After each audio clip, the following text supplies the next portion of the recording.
Hello guys, so we're going to make a fluffy pancake.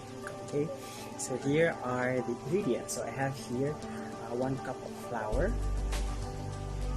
sifted flour, and then 5 tablespoons of white sugar, and then I have baking powder, 2 tablespoons.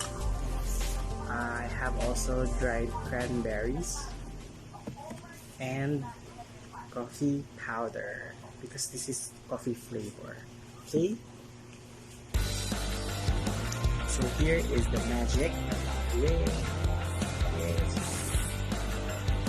So what are we going to do is to mix first the dry ingredients. Okay, so I have the flour here, and then the sugar,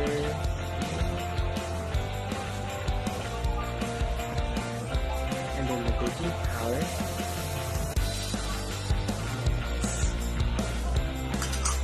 cranberry, then the coffee powder.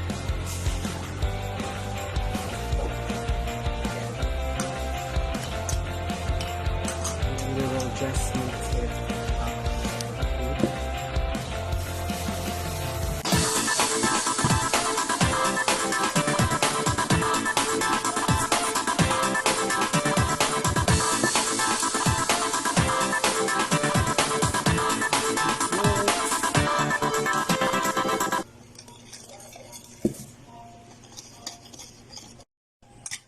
Hi guys, so we are making a meringue, an icing.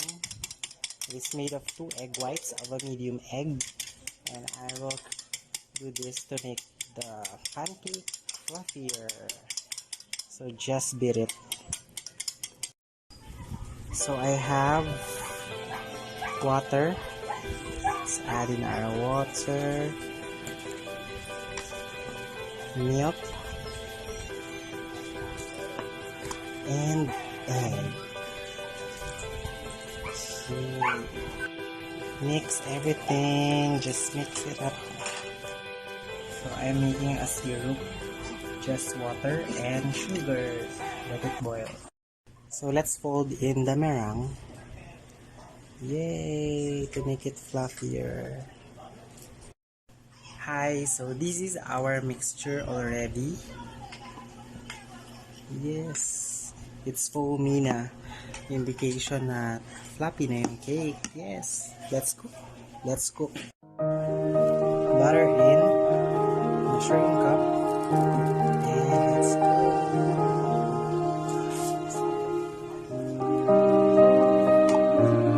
Let's wait.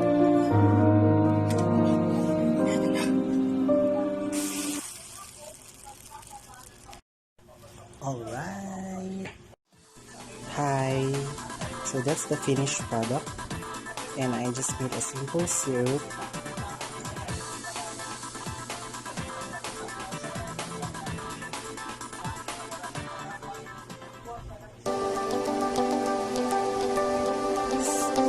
And let's taste.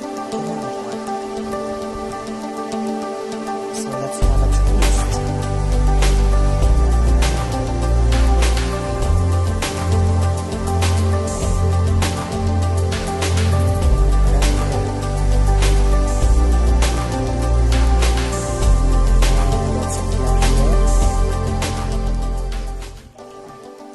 Hello, so it's tasted.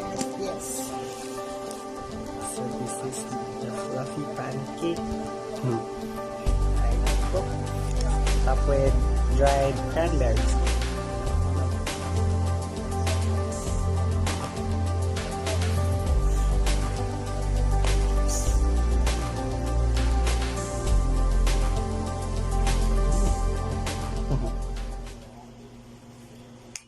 Bye bye.